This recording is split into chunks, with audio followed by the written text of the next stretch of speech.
السلام علیکم ناظرین، آج کے ویلاگ میں ہم بڑی امپورٹنٹ اور بہت انتہائی زبردست قسم کی خبریں جو ہے آپ کو ساتھ شیئر کرتے ہیں۔ اور اگر یہ کہا جائے کہ آج 25 جنوری 2022 کا دن، منگل کا دن پی ٹی آئی کے لیے بدترین دن ہے، جو اتنی ساری بری خبریں آئیں۔ ایک خبر تو یہ سامنے آئی کہ پی آئی اے کی پہلی بار 26 ارب روپے کی نادہندہ ہونے کی وجہ سے ایف بی آر نے ان کے کوئی 55 اکاؤنٹ جو تھے بینک اکاؤنٹس وہ منجمد کر دیے۔ اور پھر لاہور ہائی کورٹ سے یہ بھی خبر سامنے آئی کہ جو راوی اربن پروجیکٹ تھا لاہور میں، جو نیا شہر بسانے کا، جس پہ بڑا فخر کرتے تھے عمران خان صاحب، اس کو لاہور نے کالعدم قرار دے دیا اور کہا کہ یہ جو ماسٹر پلان تھا اس کے خلاف ہے، اور جو آرڈیننس جاری کیا گیا تھا اس شہر کو بسانے کے لیے، اس آرڈیننس کی جو کلاس 4 ہے وہ کانسٹیٹیوشن کے جو کلاس 144 ہے اس کے خلاف ہے، لہٰذا اس کو کالعدم قرار دیا جاتا ہے۔ اور اس سے بڑا بم جو گرا آج منگل کے دن پی ٹی آئی کی حکومت کے لیے، وہ ٹرانسپیرنسی انٹرنیشنل کی رپورٹ ہے، سالانہ رپورٹ جو جاری کی گئی ہے۔ دنیا بھر میں 180 ممالک کا احاطہ کیا گیا ہے اس رپورٹ میں، اور اس میں بتایا گیا ہے کہ پی ٹی آئی کی حکومت کرپٹ ترین ہے۔ 16 پوائنٹ جو ہے ایک دم اوپر چلی گئی ہے۔ اب پاکستان جو ہے 180 ممالک کی فہرست میں 140ویں نمبر پہ آ گیا ہے۔ اور یہ جو کہتے تھے عمران خان صاحب، خود کو ایماندار کہتے ہیں اور ماضی کی حکومتوں کو کرپٹ ترین کہا کرتے ہیں، تو ہم نے اس پہ پورا ایک اسٹڈی کی، ڈیٹا جمع کیا ہے کہ پیپلز پارٹی کے دور میں ٹرانسپیرنسی انٹرنیشنل کیا کہتی تھی، پاکستان کا نمبر کتنا تھا، مسلم لیگ نون کے دور میں، جس کو بھی یہ کرپٹ ترین کہتے ہیں، ان کے دور میں کیا پوزیشن تھی، اور عمران خان کے اس 3 سال لگاتار جو حکومت رہی ہے، جس کو کہ وہ بڑے اپنی ایماندار ہونے کا ٹھپا لگاتے ہیں، اس کے بارے میں ٹرانسپیرنسی انٹرنیشنل کیا کہتی ہے۔ ان 3 چیزوں پہ، 3 موضوعوں پہ ہم آج احاطہ کریں گے اور آپ کو ڈیٹیل کے ساتھ جو ہے کچھ اس کی تفصیلات شیئر کرتے ہیں۔ ٹرانسپیرنسی انٹرنیشنل کی رپورٹ کو اگر جائزہ لیا جائے تو ہمیں یہ معلوم ہوتا ہے کہ عمران خان صاحب جیسے آئے 2018 میں انہوں نے حکومت سنبھالی تھی، تو اس وقت جو ہے پاکستان کا جو ہے وہ نمبر ٹرانسپیرنسی انٹرنیشنل جو تھی فہرست 117 نمبر پہ تھا۔ مسلم لیگ نون کی حکومت میں جب ختم ہوئی ان کی تو یہ 117 نمبر پہ تھا۔ پھر جب عمران خان صاحب آئے 2018 میں، تو جو 2019 میں رپورٹ جاری کی تھی ٹرانسپیرنسی انٹرنیشنل میں، اس میں پاکستان جو ہے وہ مسلم لیگ نون نے جہاں چھوڑا تھا اس سے 3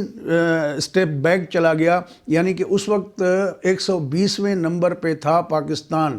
اور پھر جب 2020 کی رپورٹ آئی ٹرانسپیرنسی انٹرنیشنل کی، تو اس میں مزید 4 پوائنٹ پیچھے چلا گیا اور پاکستان کا نمبر 120 کے بجائے 124 پہ پہنچ گیا تھا۔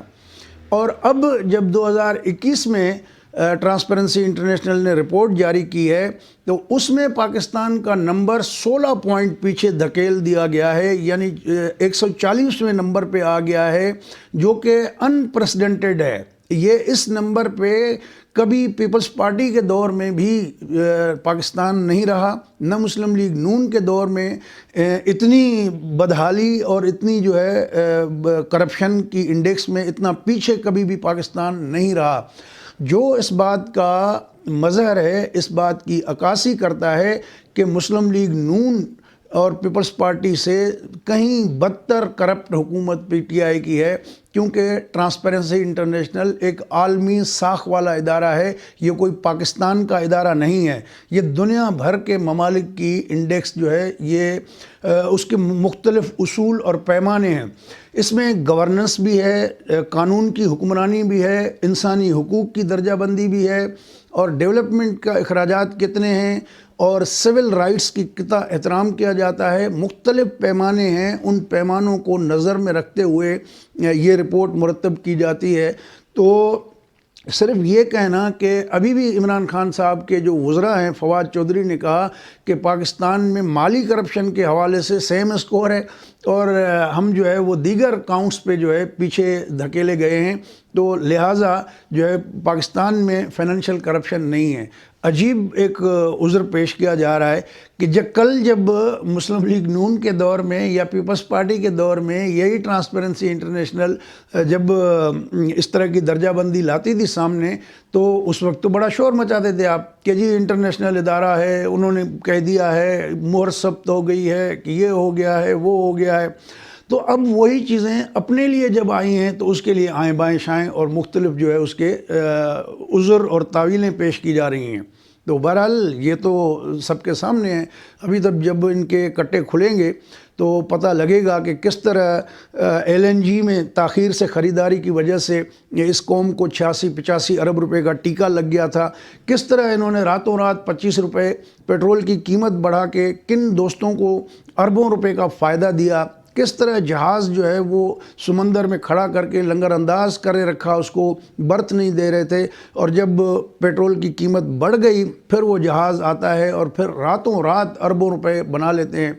گیس کا اسکینڈل ہو، ادھر آپ دیکھیں کہ بے تحاشا کوئی شعبہ ایسا نہیں ہے۔ رنگ روڈ کا آپ نے دیکھ لیا، اس میں کیا صورتحال تھی، ہاؤسنگ کی جو غلام سرور خان کے حوالے سے بہت ساری چیزیں آئیں، بہت سارے اور لوگوں کے حوالے سے آئیں، آٹا، چینی، گھی، سارے معاملات میں آپ اٹھا کے دیکھیں تو ہر طرف جو ہے یہی عالم ہے کہ اربوں اور کروڑوں کی کم کرپشن سے بات نہیں ہوتی۔ تو اس حکومت کے جو تھوڑا بہت ایک رہ گیا تھا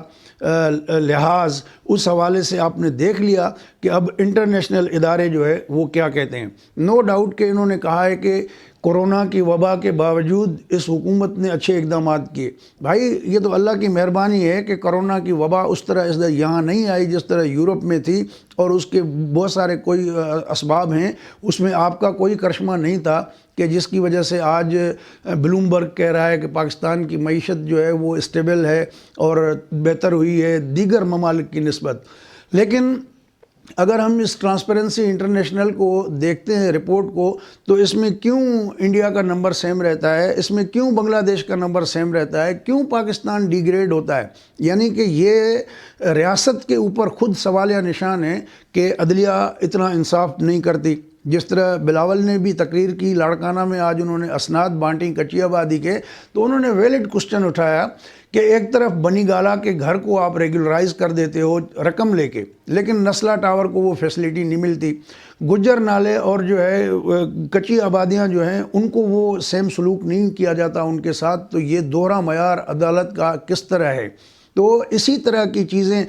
صحافیوں کو دن دہاڑے گولی مار دینا، صحافیوں کو اٹھا کے اغوا کر لینا، جھوٹے پرچے دے دینا، تو ان چیزوں سے انسانی حقوق کی ابتری ہوئی۔ آپ نے جو ہے بے گناہ لوگوں کو اٹھا لیتے ہیں بغیر کسی مقدمے میں کہ آپ گولیاں مار کے ان کی لاشیں پھینک دیتے ہیں، پھر مقابلہ ظاہر کر دیتے ہیں۔ تو اس طرح کی جو ریاست کی حرکتیں ہیں، تو اس وجہ سے اس طرح کی گراوٹیں آتی ہیں اور پاکستان کا نام بھی بدنام ہوتا ہے، اور ہر جگہ دنیا بھر میں اس طرح جو ہے پاکستان نیچے چلا جاتا ہے مختلف ریٹنگز میں۔ تو نو ڈاؤٹ کہ کچھ ایک دو اچھی چیزیں اپنی جگہ پہ ہیں، لیکن خراب چیزوں کی فہرست اتنی طویل ہے کہ اس کو اگر دیکھا جائے تو کسی بھی طور پہ PTI کی حکومت جو ہے اس کی کارکردگی اچھی نہیں ہے۔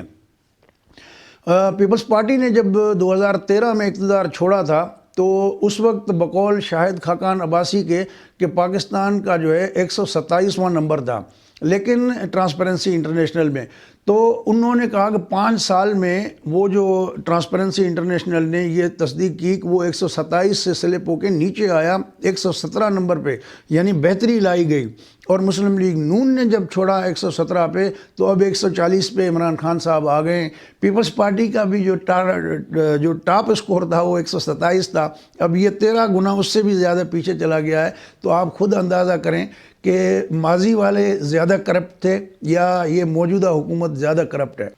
اور جاتے جاتے ابھی اطلاع آئی ہے کہ ایف بی آر نے پی آئی اے کے اکاؤنٹ جو منجمد کیے تھے 53 اکاؤنٹ، غالباً انٹرو میں ہم نے 55 کہے تھے، تو وہ درست فگر 53 کی ہے، اور وہ اب بحال ہو چکے ہیں اس شرط پہ کہ پی آئی اے جلد جو ہے وہ ادائیگی کرے گی۔ فیڈرل ایکسائز ڈیوٹی اور سیلز ٹیکس اور انکم ٹیکس کے مد میں 2020 سے انہوں نے فائلنگ نہیں کر رہے تھے اپنے جو ڈاکیومنٹس، تو اس وجہ سے ایف بی آر نے ان کو اکاؤنٹ سیز کیے تھے، لیکن چونکہ قومی ادارہ ہے اور اس کی ساکھ کا مسئلہ بھی ہے، تو یقین دہانیوں پر جو ہے وہ ایف بی آر نے ان کے اکاؤنٹ اب ڈی فریز کر دیے ہیں، تو اب وہ معمول کے مطابق چلیں گے۔ تو دوستو، یہ ساری صورتحال ہے جو ہم نے کہا کہ آپ کے ساتھ شیئر کی جائے۔ اگر آپ کو یہ پروگرام اچھا لگے تو اپنے دوستوں کے ساتھ شیئر کر دیجیے گا۔ اگر چینل ابھی تک سبسکرائب نہیں کیا تو چاہیں تو اس کو سبسکرائب بھی کر لیجیے گا۔ اپنا خیال رکھیے گا، اگلے پروگرام تک اجازت دیں، اللہ حافظ۔